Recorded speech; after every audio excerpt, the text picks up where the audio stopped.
ये कहानी है भविष्य की।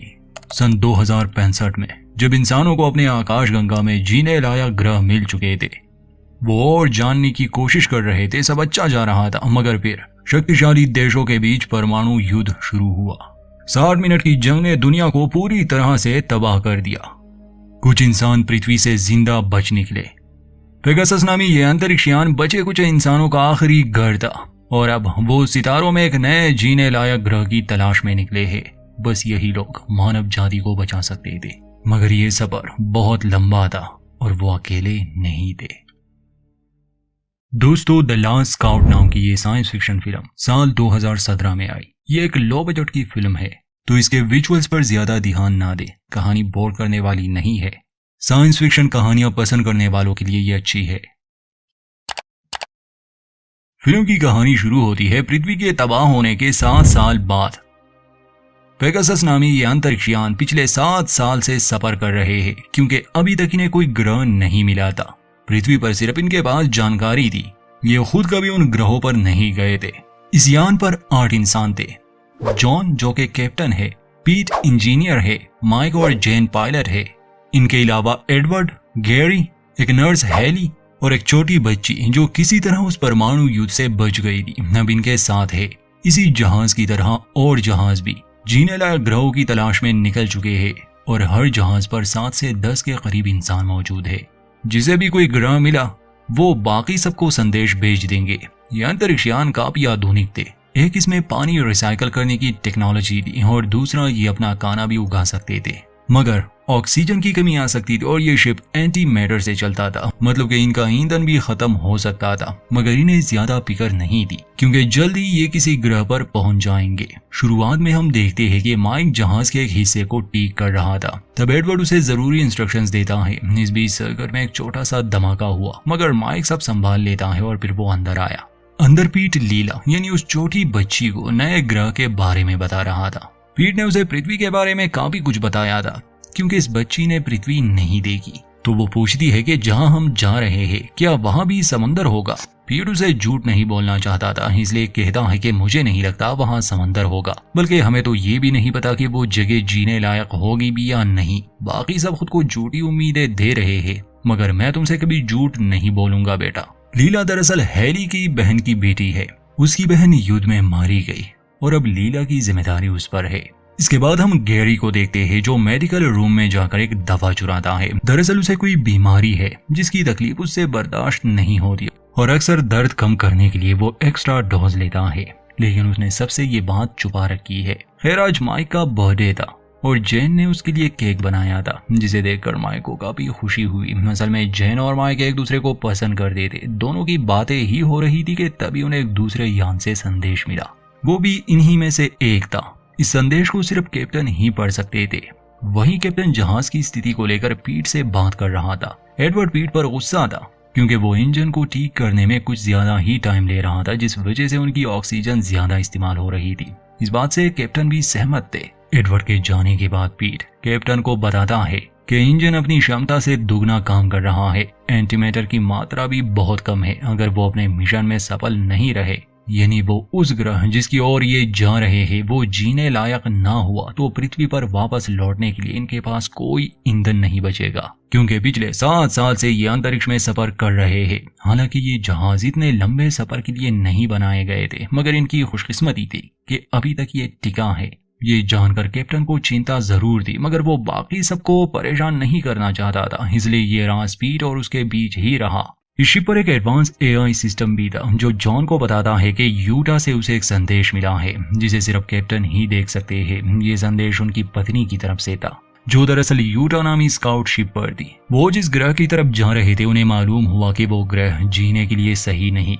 उन्होंने अपना ईंधन खत्म कर दिया था, इसलिए वो वहीं पर रुक गए, और अब वो इस इंतजार में थे कि कोई दूसरा स्काउट शिप कोई ग्रह ढूंढ ले, ताकि बचे हुए इंसान वहां जा सके। लेकिन अब तक इन्हें कोई भी ऐसा ग्रह नहीं मिला था। जॉन की पत्नी कहती है कि तुम्हें यह मिशन पूरा करना ही होगा, तुम मानवता की आखिरी उम्मीद हो। हम देखते हैं कि सभी जहाज पर खाना खा रहे थे।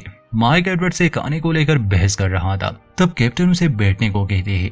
वो बताते हैं कि मुरम्मत के काम के लिए उन्हें इंजन बंद करना होगा, बाकी सब ठीक है। लेकिन गैरी यूटा से भेजे गए संदेश के बारे में पूछता है तो जॉन बताता है कि वो जहाज एक ग्रह की तरफ निकला था। उन्हें उस ग्रह पर जीवन नहीं मिला, इसलिए वो इंतजार कर रहे हैं। यह अच्छी खबर नहीं है, लेकिन हमें अभी भी अपना मिशन पूरा करना होगा। इस पर एडवर्ड कहता है कि 7 साल बर्बाद हो गए, अब वापस लौटने में जिंदगी के 14 साल लग जाएंगे। काश मैं किसी ऐसे जहाज पर गया होता जो 1 साल के सफर पर निकले थे। कैप्टन कहते हैं कि जब तक हमारे पास एक भी मिशन है हमारे पास उम्मीद है, और वैसे भी हाल ही में जो स्कैन हमें मिले उससे ये पता चला कि जिस ग्रह पर हम जाने वाले हैं वहाँ जीवन की संभावना है। कहने के बाद हम देखते हैं कि गैरी फिर से हैरी के लॉकर से वो दवा चुराता है क्योंकि उसे बहुत तकलीफ हो रही थी। लीला हैरी से अपने माता पिता के बारे में पूछती है कि वो हमारे साथ क्यों नहीं है, क्या उन्होंने मुझे छोड़ दिया। तो हैरी उसे समझाती है कि नहीं, उन्होंने तुम्हें नहीं छोड़ा, बल्कि उन्होंने तो तुम्हारी जान बचाई। कल इन सब के लिए बड़ा दिन था क्योंकि वो लोग अपने मिशन के बहुत करीब आ गए थे। कैप्टन बताते हैं कि कल वो लोग उस ग्रह पर अपना एक प्रोब भेजेंगे, अगर उसके रिजल्ट नेगेटिव आए तो हम आगे बढ़ेंगे, यानी सब खत्म। लेकिन फिलहाल हमें अलर्ट रहना होगा क्योंकि हम बस पहुंचने ही वाले हैं। जिसके बाद सभी अपने अपने काम पर लग गए। हैली जब गैरी का चेकअप कर रही थी तो उसे पता चला कि गैरी दवा चुरा रहा है। हैली उसे कहती है कि इस दवा का ज्यादा इस्तेमाल उसके लिए जानलेवा हो सकता है, जिस पर गैरी कहता है कि मैं वैसे भी मरने वाला हूँ, इस बात से अब फर्क नहीं पड़ता। वहीं दूसरी तरफ माइक और एडवर्ड के बीच झगड़ा हो गया। एडवर्ड ने पी रखी थी, अब पता नहीं उसे इस शिप पर शराब कहाँ से मिली। खैर माइक उस पर गुस्सा करता है, कहता है कि तुम खुद निराश हो, तुम्हें कोई उम्मीद नजर नहीं आ रही, इसका मतलब ये नहीं कि तुम हमारी भी उम्मीद खत्म कर दो। तो एडवर्ड गुस्से में कहता है कि इस जहाज पर सबसे जरूरी इंसान मैं हूँ, मैं इकलौता हूँ जो भेजे गए प्रोब के संदेश को पढ़ सकता है। मुझे मार दिया तो कभी जान नहीं पाओगे वो ग्रह कैसा है। वो बहस ही कर रहे थे कि तभी कंप्यूटर कोड ऑरेंज की वार्निंग देता है। मार्क जल्दी से कैप्टन को जगाता है क्योंकि उस ग्रह के ऑर्बिट में एक दूसरा जहाज दिखा था। जब ये लोग उसे स्कैन करते हैं पता चलता है कि ये उनके जहाजों में से नहीं बल्कि ये एक चाइनीज जहाज है। पृथ्वी पर जब युद्ध हुए तो वो इन 2 बड़े देशों के बीच थे, इसलिए ये इनके दुश्मन भी थे। अब हैरानी की बात ये थी कि वो शिप एक जगह रुकी थी, ना वहां से कोई सिग्नल आ रहा था, ना ये लोग वहां सिग्नल भेज सकते थे। माइक कहता है कि ये लोग रुके क्यों है, तो एडवर्ड कहता है कि हो सकता है इन्होंने भी एक प्रोब भेजा हो जिसकी खबर अच्छी ना हो, या हो सकता है वो मर गए हो। कैप्टन कहता है कि जब तक कोई जानकारी नहीं मिलती हमें ये सब नहीं सोचना चाहिए। कैप्टन बाकी सबको इस बारे में बताते हैं। गैरी उस जहाज पर जाने के बिल्कुल खिलाफ था। वो कहता है कि हम उन चाइनीज पर भरोसा नहीं कर सकते, हो सकता है ये उनकी चाल हो और वो हम पर हमला कर दे। लेकिन बाकी सबका मानना था कि हो सकता है उन्हें वहां कुछ जरूरी सामान मिल जाए। इस बात को लेकर सब में बहस हो गई। तो जॉन कहता है कि हम वापस घर नहीं जा सकते क्योंकि हमारे पास इतना एंटीमैटर नहीं बचा, इसलिए हमें उस जहाज पर जाना ही होगा ताकि हम उससे एंटीमैटर ला सके। ये बात सुनकर सभी परेशान हो गए, लेकिन दूसरा रास्ता ना होने की वजह से उन्हें यह कदम उठाना ही पड़ा। 1 घंटे में वो लोग इस जहाज के करीब पहुंच गए। माइक, पीट और जॉन अपने सूट्स पहनकर उस जहाज के अंदर चले गए, लेकिन उन्हें वहां कोई दिखा नहीं। जहाज की हालत भी बहुत खराब थी, जैसे उन पर किसी ने हमला किया हो। वो लोग हैरान थे कि कम से कम लाशें तो होनी चाहिए थी। जॉन और माइक जहाज का डेटा देखने जाते हैं, जबकि पीट जनरेटर देखने चला गया। सिस्टम के लॉक चाइनीज भाषा में थे और चाइनीज कैप्टन का एक संदेश भी था, इसलिए जॉन उसे अपने शिप पर भेजने के लिए कहता है क्योंकि हैली चाइनीज भाषा जानती थी। जल्द ही इन्हें अंदाजा हो गया कि ये यहाँ अकेले नहीं है। पीट जब जनरेटर देख रहा था तो उसे किसी की आहट महसूस हुई। वो भागकर जॉन और माइक के पास आया, जिसके बाद वो तीनों सावधान हो गए। लेकिन उन्हें मिला एक बच्चा जिसका नाम जय है। उस बच्चे की हालत ठीक नहीं थी, उन्हें देखते ही वो बेहोश हो गया, इसलिए वो लोग उसे पेगासस में लाने का फैसला करते हैं। लेकिन एयरलॉक दूसरी तरफ से बंद था। दरअसल उसे एडवर्ड ने लॉक किया था। वो कहता है कि मैं नहीं चाहता उस जहाज पर जो हुआ वो यहाँ भी हो, इसलिए आप सबको वहीं रुकना होगा जब तक पता ना चल जाए कि असल में हुआ क्या था। कैप्टन गुस्से में उसे दरवाजा खोलने को कहते हैं। एडवर्ड कहता है कि आपके यहाँ ना होने पर इस जहाज का कैप्टन मैं हूँ, इसलिए मैं आपका आदेश नहीं मान सकता। आप लोगों की वजह से मिशन खतरे में पड़ गया। तब हैली उसे किसी चीज से मारकर बेहोश कर देती है। कैप्टन बच्चे को लेकर जहाज पर वापस आ गए। गैरी भी इस बात से खुश नहीं था कि वो एक चाइनीज बच्चे को यहाँ ले आए। वो कहता है कि ये हमारे दुश्मनों का बच्चा है। पीट अभी भी उस चाइनीज जहाज पर था। नजर में उसे कुछ जरूरी सामान चाहिए था। माइक तो पहले ही निकल गया, मगर जब पीट वापस लौट रहा था तो ब्रिज उड़ जाता है और पीट वहीं फंस गया। पेगासस यान भी बेकाबू हो गया। वो काफी दूर निकल गए। कोई एस्केप पॉड नहीं था, इसलिए पीट वहीं रह जाता है। सभी उसके लिए दुखी थे क्योंकि पिछले 7 साल से वही पेगासस की मुरम्मत कर रहा था। उसकी बदौलत वो जिंदा थे। अपने आखिरी समय में पीट ने उन्हें कुछ जरूरी जानकारी दी जिससे अगर वो ग्रह जीने लायक है तो वो कैसे सुरक्षित लैंड कर सकते हैं। उस चाइनीज जहाज में धमाके की वजह से पीट की मौत हो गई। गैरी कहता है कि मैंने तुम्हें कहा था कि चाइनीज लोगों के चक्कर में मत पड़ना, लेकिन तुम्हारी वजह से हमने उस इकलौते इंसान को खो दिया जो जहाज को चला सकता था और अब हम कंप्यूटर्स के सहारे हैं। अगले सीन में हम देखते हैं कि जे को होश आ गया था, लेकिन वो काफी डरा हुआ था। हाथ में सीजर लिए वो किसी को अपने करीब आने नहीं दे रहा था, मगर हेली जो कि डॉक्टर थी और उसे चाइनीज भाषा भी आती थी, वो उस बच्चे को शांत करती है, उसे गले से लगाती है। कैप्टन हेली से कहते हैं कि इससे पता करो कि उस जहाज पर क्या हुआ था, साथ ही एडवर्ड पर नजर रखना। इस बीच लीला और जे की दोस्ती हो गई। जॉन के पूछने पर हेली बताती है कि मेरी चाइनीज ज्यादा अच्छी नहीं, मैंने एआई का भी इस्तेमाल किया, लेकिन जे ने ज्यादा कुछ नहीं बताया। उस जहाज पर जरूर कुछ बहुत बुरा हुआ होगा, लेकिन वो बताना नहीं चाहता। कैप्टन कहते हैं कि स्केपपोर्ट 6 महीने पहले ही लॉन्च हो गया था और तब से ये बच्चा जहाज पर अकेला था। लेकिन हैरानी की बात यह है कि पोर्ट के लॉन्च होने के बाद एयरलॉक को 6 बार खोला गया, लेकिन जहाज से कोई बाहर नहीं गया। हेली कहती है कि शायद जे ने आत्महत्या करने की कोशिश की, पर वो कर नहीं पाया। खैर फिलहाल प्रॉप तैयार था, इसलिए कैप्टन नए ग्रह पर प्रॉप भेजने का आदेश देते हैं। थोड़ी देर बाद एडवर्ड कैप्टन को बताते हैं कि उन्हें एक चाइनीज प्रॉप भी मिला है जिसे स्केप पोर्ट से कुछ घंटे पहले लॉन्च किया गया था, और उसकी जानकारी से उन्हें पता चला है कि इस सोलर सिस्टम में एक नहीं बल्कि 2 ग्रह है, किसी एक पर तो जीवन होगा ही। प्रॉप ने चाइनीज जहाज को कुछ सिग्नल्स भेजे थे, लेकिन वो सिग्नल जहाज तक पहुंचा ही नहीं। जब हमारा प्रॉप उसके करीब पहुंचेगा तो हमें वो सिग्नल्स मिल सकते हैं। फिलहाल वो दूसरा ग्रह सूरज की ओर है। कुछ ही दिनों में ये लोग उस ग्रह तक भी पहुंच जाएंगे, लेकिन फिलहाल उन्हें इंतजार करना था। किसी को भी नींद नहीं आती, क्योंकि अगर इन 2 ग्रहों में कोई एक भी जीने लायक नहीं हुआ तो ये लोग यहीं पर मर जाएंगे। हम देखते हैं कि एडवर्ड माइक के पास आया। दोनों फिल्म देखने बैठ गए, मगर एडवर्ड की आंख लग गई। जागने पर वो देखता है कि किसी ने माइक का गला काटकर उसे मार दिया। ये सब देखकर वो चिल्लाने लगा। जेन और कैप्टन भागकर वहां आते हैं। कैप्टन को एडवर्ड पर शक था, लेकिन एडवर्ड साफ साफ कह देता है कि मैंने ये नहीं किया।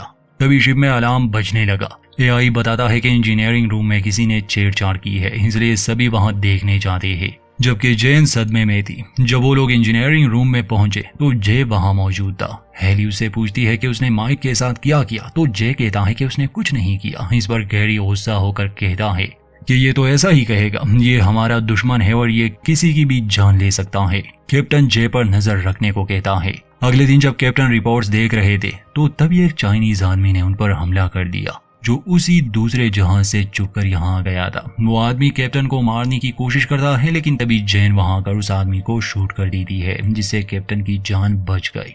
अब कैप्टन जे को उस कमरे में बुलाती है जहां उस आदमी की लाश थी। तब गैरी उससे चाइनीज भाषा में बात करता है, जिस पर हेली और कैप्टन हैरान थे, क्योंकि उसने इस बारे में पहले नहीं बताया कि वो चाइनीज भाषा जानता है। खैर गैरी बताता है कि जे का कहना है कि इसी व्यक्ति ने जहाज पर सभी लोगों को मारा था एक एक करके, और फिर उन्हें एयरलॉक से बाहर फेंक दिया। यही वजह है कि एयरलॉक 6 बार खोला गया था। कैप्टन जे को बांधने का ऑर्डर देते हैं। बाद में एडवर्ड बताता है कि उन्हें प्रॉप से कुछ डेटा मिला है, लेकिन वो काफी नहीं, इसलिए ये बताना मुश्किल है कि कौन सा ग्रह जीने लायक है और कौन सा नहीं। इसलिए हमें खुद ही लैंड करना होगा। सभी का कहना था कि उन्हें दूसरे प्रॉप के आने का इंतजार करना चाहिए, जो कि दूसरे ग्रह पर भेजा गया था। लेकिन कैप्टन कहते हैं कि हमारे पास इतना समय नहीं। 2 ऑक्सीजन टैंक खराब हो चुके हैं, अब ज्यादा ऑक्सीजन बची भी नहीं, इसलिए ना चाहते हुए भी सबको कैप्टन के प्लान के मुताबिक ही चलना होगा। अब ये लोग जहाज लेकर उस ग्रह की तरफ बढ़ने लगे। कंप्यूटर से इन्हें वार्निंग मिल रही थी कि लैंडिंग में दिक्कत हो सकती है, लेकिन जैन किसी तरह जहाज को लैंड करवा देती है। जैन और एडवर्ड सूट पहनकर बाहर निकलते हैं, लेकिन इस ग्रह का वातावरण इंसानों के रहने लायक नहीं था, जिससे वो सभी निराश हो जाते हैं। लेकिन जॉन उन्हें यकीन दिलाता है कि वो ताज़ा हवा में सांस जरूर लेंगे। अब उन्हें उस दूसरे प्रॉप का इंतजार करना होगा। ये जहाज को दोबारा से स्पेस में ले आते हैं। हालांकि टेक ऑफ के लिए ऊर्जा बहुत कम बची थी, मगर यहाँ मरने से तो अच्छा था। और जहाज में एक नाइट्रोजन पाइप भी टूट गया था, जिसे ठीक करने के लिए एडवर्ड गैरी के कमरे से कुछ सामान लेने जाता है। वहां उसे एक ब्लेड मिला जिस पर खून लगा था। ये देखकर एडवर्ड समझ गया कि माइक को उस चाइनीज ने नहीं बल्कि गैरी ने मारा था। लेकिन पहले वो जल्दी से पाइप को जोड़ने चला गया, और इसके बाद वो किसी को कुछ बता पाए गैरी उसे भी मार देता है। फिर वो जॉन के पास आकर उसे बताता है कि जे ने एडवर्ड को मार दिया।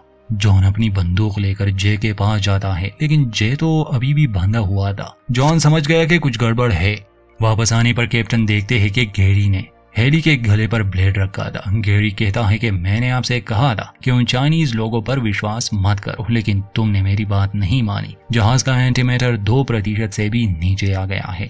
इसलिए हेली कैप्टन से कहती है कि आप मेरी चिंता मत करें, बच्चों को बचाएं। कैप्टन भागकर बच्चों को पोर्ट में बिठाकर उस दूसरे ग्रह की तरफ भेज देता है। वहीं दूसरी तरफ जेन और गैरी में हाथापाई हुई। गैरी उसका भी गला काटकर उसे मार देता है। पोर्ट लॉन्च होने पर गैरी को लगा कि शायद कैप्टन पोर्ट लेकर भाग गए। गैरी उस चाइनीज कैप्टन का आखिरी संदेश लगाता है और उसे बताता है कि वो आदमी क्या कह रहा है। वो कहता है कि उनकी भी ऊर्जा खत्म हो चुकी है, ना वो लैंड कर सकते हैं ना ही टेक ऑफ। इसलिए कैप्टन एक स्केप पोर्ट लेकर उस प्रॉप के पीछे गए ताकि वो प्रॉप को ठीक करके बाकियों को ये सिग्नल भेज सके कि ग्रह जीने लायक है या नहीं। लेकिन जैसे ही कैप्टन वहां से निकले, उनका एक साथी पागल हो गया और उन्होंने सभी को मार दिया सिवाय उस छोटे बच्चे के, जो उस जहाज में छुपा रहा जब तक हम वहां नहीं गए।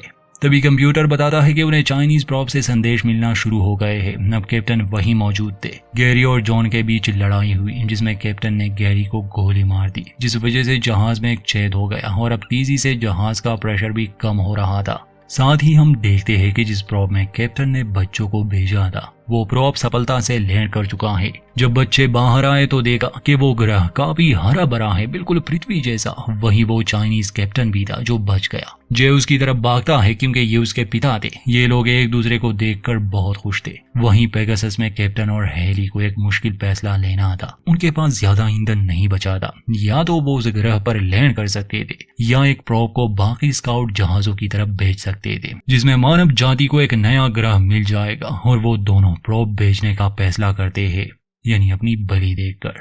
और इसी के साथ पेगासस जहाज उस ग्रह पर गिरने लगा। यहीं पर फिल्म का अंत होता है। तो दोस्तों, ये थी इस फिल्म की एक्सप्लेनेशन। उम्मीद करते हैं ये आपको पसंद आई होगी। वीडियो अच्छी लगे तो लाइक करें और चैनल को सब्सक्राइब करना ना भूलें।